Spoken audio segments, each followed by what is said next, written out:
बिहार सरकार के स्वास्थ्य मंत्री मंगल पांडे आज पूर्णिया पहुंचे, जहां पूर्णिया परिसदन में पत्रकारों से बात करते हुए उन्होंने ऑपरेशन सिंदूर का जिक्र करते हुए कहा कि भारत हमेशा शांति का पुजारी रहा है और शांति में बाधा डालने वाले लोगों को जवाब देना भी जानता है।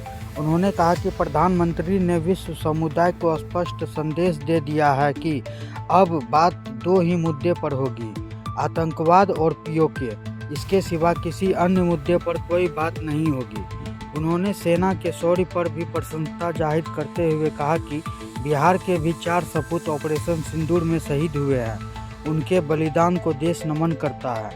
वहीं स्वास्थ्य योजनाओं की चर्चा करते हुए उन्होंने कहा कि पूर्णिया में आज 38 करोड़ 29 लाख रुपये के विभिन्न योजनाओं का उद्घाटन और शिलान्यास किया जाएगा, जिसमें 15 करोड़ 52 लाख रुपये की योजनाओं का उद्घाटन होगा।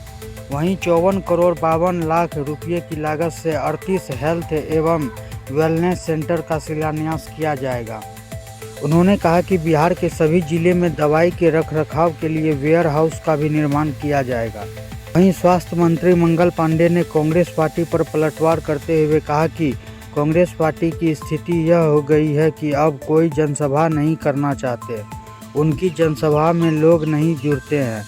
यही कारण है कि 100-200 लोगों को लेकर कांग्रेस के बड़े नेता कहीं पदयात्रा करते हैं तो कहीं छोटे से हॉल में संवाद आयोजन करते हैं। जनता से अब उनकी दूरी हो गई है और उनके नेताओं को जनता पसंद नहीं करते। वहीं दरभंगा में राहुल गांधी के कार्यक्रम के रोक के मुद्दे पर उन्होंने कहा कि यह वहां के प्रशासन बेहतर तरीके से बता पाएंगे। इस संवाददाता सम्मेलन में उपस्थित पूर्णिया के हमारे सभी पत्रकार बंधुओं को मेरा नमस्कार और प्रणाम है। मेरे साथ माननीय विधायक और पूर्व मंत्री बनमनखी यहाँ बैठे हैं, सदर विधायक खेमका जी बैठे हैं, माननीय विधायक शंकर जी बैठे हैं, वर्तमान जिला अध्यक्ष हमारे मनोज बाबू बैठे हैं। इसके अलावा हमारे पूर्व जिला अध्यक्ष और वरिष्ठ नेत्री तारा दीदी भी बैठी। आज मैं आप सब पत्रकार मित्रों को सबसे पहले ऑपरेशन सिंदूर के दौरान जो कुछ भारत की सेना का पराक्रम दिखा, शौर्य दिखा, उसके लिए भारत की सेना को हम सब लोग सलाम करते हैं। अपने आदरणीय प्रधानमंत्री श्री नरेंद्र मोदी जी के कुशल नेतृत्व में जो योजना और रणनीति बनी, उस कुशल योजना और रणनीति बनाने के लिए प्रधानमंत्री जी का भी आभार व्यक्त करते हैं। और ऑपरेशन सिंदूर में अभी तक हमारे बिहार के 4 जवान और अधिकारी वीर गति को प्राप्त हुए हैं। एक हमारे छपरा जिले के, फिर सिवान जिले के, नालंदा जिले के और नवादा जिले, ये चारों भारत माता के सपूत जो भारत की बहनों के सिंदूर की रक्षा के लिए लड़ाई लड़ रहे थे, उन सभी जांबाज सैनिकों ने भारत माता के लिए अपनी जीवन की कुर्बानी दी है, शहादत दी है। ऐसे वीर गति को प्राप्त अपने सभी सैनिकों के प्रति हम श्रद्धांजलि भी निवेदित करते हैं, सम्मान भी निवेदित करते हैं और उनके पूरे परिवार और स्वजनों को ईश्वर इस दुख की घड़ी में इस कष्ट को सहने की ताकत और संबल प्रदान करें, यह ईश्वर से प्रार्थना भी करते हैं। निश्चित रूप से ऑपरेशन सिंदूर ने भारत की जो सैन्य शक्ति है जो भारतीय सैनिकों का शौर्य और पराक्रम है उसको दुनिया के सामने फिर से एक बार साबित किया है। हम शांति चाहते हैं, हम शांति प्रिय देश हैं, लेकिन यदि कोई भी मुल्क या देश भारत के ऊपर प्रत्यक्ष या अप्रत्यक्ष रूप से आंख टेढ़ा करेगा या भारत के नागरिकों के ऊपर कोई प्रहार करने की कोशिश करेगा तो भारत की सरकार और भारत की सेना उसका माकूल जवाब देना जानती है। यह ऑपरेशन सिंदूर में भारत के सैनिकों ने कर दिखाया है। बहुत साफ तौर पे देश के प्रधानमंत्री जी ने संपूर्ण दुनिया के लोगों को संदेश दे दिया है कि भारत अब पाकिस्तान से दो ही मुद्दे पे बात करेगा। पहला मुद्दा आतंकी और आतंकी संगठनों को समाप्त करने के मामले पे, और दूसरा जो पाक अधिकृत कश्मीर है जिसे पाकिस्तान ने गलत तरीके से अपने कब्जे में रखा हुआ है, उस मुद्दे पे। तो आतंकवाद और पाक ऑक्युपाइड कश्मीर, इसी दो मुद्दे पर अब बात होगी। ये बहुत खुल के और साफ स्पष्ट तौर पे विश्व समुदाय को भारत के प्रधानमंत्री जी ने बता दिया है। साथ ही यह भी स्पष्ट है कि अभी ऑपरेशन सिंदूर पाकिस्तान की सरकार और सेना के आग्रह पर स्थगित किया गया है, समाप्त नहीं हुआ है।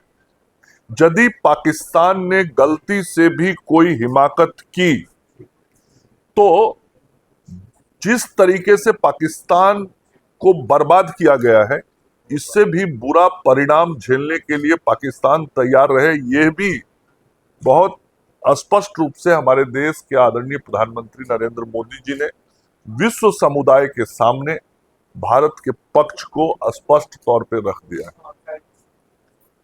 दूसरा, पाकिस्तान में जो आतंकी ठिकाने थे, जहां पे आतंकियों को प्रशिक्षित किया जाता था, जहां पे आतंकियों को पनाह दिया जाता था, जहां से आतंकी फलते फूलते थे, उन ठिकानों को चून चून कर नेस्ता नाबूद भारत की सेना ने कर दिया है। अभी भी कुछ आतंकवादी जो बचे हैं, वो आतंकवादी भारत सरकार के निशाने पे, भारत की सेना के निशाने पे, वो भी बचेंगे नहीं, ये भी बहुत साफ है। आप सब पत्रकार मित्र हैं, सब विद्वान लोग हैं। चिकित्सक कहां बनते हैं, मेरा आपसे प्रश्न है। Medical college. जरा सोचिए 2014 तक इस देश में कितने मेडिकल कॉलेज थे? है मालूम आपको? नहीं मालूम। 371 मेडिकल कॉलेज सरकारी और प्राइवेट मिला के थे पूरे देश में। तो जब मेडिकल कॉलेज ही नहीं रहेगा तो डॉक्टर कहां से आएगा? और जो सरकारें, जिस कांग्रेस ने 50 साल तक इस देश पर राज किया, कभी उसका ध्यान इस तरफ नहीं। और आज पिछले 11 वर्षों में, जहां आजादी के बाद से 67 साल में 371 मेडिकल कॉलेज खुला था, आज पिछले 11 वर्षों में 400 से अधिक मेडिकल कॉलेज नरेंद्र मोदी जी के नेतृत्व में देश में खुलने का काम हुआ है, नीतीश कुमार जी के नेतृत्व में हुआ है। जब मेडिकल कॉलेज होगा तबे ना डॉक्टर बनेगा। डॉक्टर तो कहीं से आप बाहर से नहीं ला सकते। अस्पताल खुला हुआ है तो वहां पे महिला डॉक्टर भाई आप तो डॉक्टर कहां से आएंगी? मेरा प्रश्न वही है, डॉक्टर कहां से आएंगे? मेडिकल कॉलेज से। विषय को समझना होगा। हम कहें कि मुझे ये मशीन चाहिए, ये मशीन बनाने वाला फैक्ट्री कहाँ है, पहले ये तो पता करना पड़ेगा ना। वो फैक्ट्री नहीं होगा तो मशीन कहां से आएगा मेरे पास? अस्पताल में चिकित्सक चाहिए। मैं तो इसीलिए कह रहा हूं कि बिहार को अभी बहुत काम करना। आज आपको समझना पड़ेगा इस बात को। 400 से अधिक मेडिकल कॉलेज खुला है और इसीलिए जब खुला तो डॉक्टर जब बनता है तो 6ठे साल के बाद सेवा में आना शुरू होता है। 5 साल पढ़ाई करता है, 1 साल इंटर्नशिप करता है, फिर उसके बाद वो प्रैक्टिस में आता है, तब जाके लोगों को सेवा देना शुरू करता है। और यदि पीजी वगैरह किया तो 2 साल या तैयारी करने में 1 साल और 3 साल। आज जो ये सारे कॉलेज खुले उसका परिणाम आज देश में दिख रहा है कि अब डॉक्टर, जरा सोचिए 2014 के पहले इतने डॉक्टर मिलते थे क्या? थे नहीं थे। आज वो डॉक्टर मिलने शुरू हो गए। पहले स्पेशलिस्ट डॉक्टर पीजी की सीट इस देश में टोटल पीजी का सीट जो था वो 31,000 था और जो यूजी का सीट है, जो एमबीबीएस होता है, वो 42,000 था। आज वो एमबीबीएस की सीट बढ़ के 1,06,000 प्रतिवर्ष हो गया और पीजी की सीट जो 31,000 थी वो बढ़ के 78,000 हो गया। तो इसका मतलब वो उतना ज्यादा डॉक्टर बनेगा हर साल। तो मैं केवल इसलिए आपको समझा रहा हूं कि आप सब लोग एक ऐसे शहर के हमारे पत्रकार बंधु हैं जो मेडिकल हब माना जाता है। तो ये सभी जो मेडिकल कॉलेज खुल रहे हैं तो डॉक्टर बनने शुरू हुए। आज बिहार की क्या स्थिति? 2005 तक कै ठो मेडिकल कॉलेज था इस बिहार में? 6 ठो सरकारी था और 3 ठो प्राइवेट था। यही ना मेडिकल कॉलेज था। आज पिछले 17-18 वर्षों में जहां 9 मेडिकल कॉलेज थे, आज इस बिहार के अंदर में 24 मेडिकल कॉलेज हॉस्पिटल, जिसमें 15 सरकारी है और 9 प्राइवेट हो गए। और जो हमारे मेडिकल कॉलेज हॉस्पिटल बन रहे हैं सब, अगले 3 वर्ष में 14 और बन के तैयार हो जाएंगे। तो फिर उसमें से निकलेगा। आप लोग बार बार पढ़ते होंगे, प्रधानमंत्री जी और मुख्यमंत्री जी का यह संकल्प है कि हर जिले में एक मेडिकल कॉलेज हॉस्पिटल हो। यह संकल्प क्यों है? यह संकल्प इसीलिए है और यह प्रयास इसीलिए जारी है कि जो चिकित्सकों की कमी पूरे देश में है और बिहार में भी है, तो ये चिकित्सकों की कमी पूरी होना एक विषय तो ये था। दूसरा, जो चिकित्सक की कमी है उसको भरने का भी काम हम कर रहे हैं। थैलीसीमिया के लिए बिहार की सरकार देश में इकलौती सरकार है जिसने ये निर्णय किया। थैलीसीमिया में बोन मैरो ट्रांसप्लांट कराना पड़ता है। बिहार सरकार इकलौता सरकार है पूरे देश में जिसने ये निर्णय किया कि जो हमारे राज्य में थैलीसीमिया के पेशेंट होंगे, वैसे ज़्यादातर बच्चे जो उसमें पीड़ित रहते हैं, एक तो हमने कई जगह डे केयर सेंटर खुलवाए अपने मेडिकल कॉलेज हॉस्पिटल में, उसके कई जगह खुलवाए। उसके अतिरिक्त जो सबसे बड़ा निर्णय किया, जो मैंने कहा कि देश में बिहार इकलौता राज्य है, जो बोन मैरो ट्रांसप्लांट होना है ना, उसमें लगभग एक मरीज पे 15 लाख रुपया खर्च आता है। बिहार सरकार ने निर्णय किया कि वैसे बच्चों का बिहार सरकार अपने खर्च पे इलाज कराएगा। और कहाँ इलाज कराएगा? सीएमसी वेल्लोर में, Christian medical college hospital Vellore, जो देश का सबसे बड़ा अस्पताल है। और यह निर्णय लगभग 5-6 महीना पहले किया और पहला 13 बच्चों को लेके मैं ही वहां अस्पताल में गया था। मैं स्वयं गया था क्रिश्चियन मेडिकल कॉलेज हॉस्पिटल में, वहां बच्चों का इलाज करवाया। आज जो बच्चे स्वस्थ होकर घर आ गए, उसमें आज उनके घरों पे जाके पता नहीं। फिर दूसरा बैच भी गया, तीसरा बैच का भी तैयारी हुआ। तो इस गंभीरता के साथ, क्योंकि मैंने कुछ परिवारों को बहुत नजदीक से देखा था क्या पीड़ा होती है, थैलेसीमिया की भी पीड़ा वही समझ सकता है जिसके परिवार में वो कष्ट आएगा, नहीं तो नहीं मालूम चलेगा ये थैलेसीमिया का कष्ट कितना हो। तो उसके लिए इस हद तक जाके नीतीश कुमार जी के नेतृत्व में हम लोगों ने निर्णय लिया, काम किया। और जो आपके सामने बैठा हुआ स्वास्थ्य मंत्री है, यही सबसे पहला खेप बच्चों को लेकर सीएमसी वेल्लोर गया था। इसलिए मैं कह रहा हूँ समाचारों में जानकारी 6 महीना पहले तो स्वस्थ होकर अब आ रहे हैं। सर, एक रिपोर्ट के अनुसार पूर्णिया जिले में गर्भस्थ शिशु का जो ग्रोथ रेट है वो पूरे सूबे में सबसे नीचे है, जिसको लेके ग्रोथ रेट का मतलब क्या? गर्भ में जो बच्चे पल रहे हैं, किस सूचकांक पर ग्रोथ रेट आप देख रहे हैं? जो रिपोर्ट आई है उस आधार पे। डिफरेंट पैरामीटर्स होता है ना हेल्थ का, तो किस पैरामीटर पे ग्रोथ कम है? पोषण, हम कह दें- पोषण।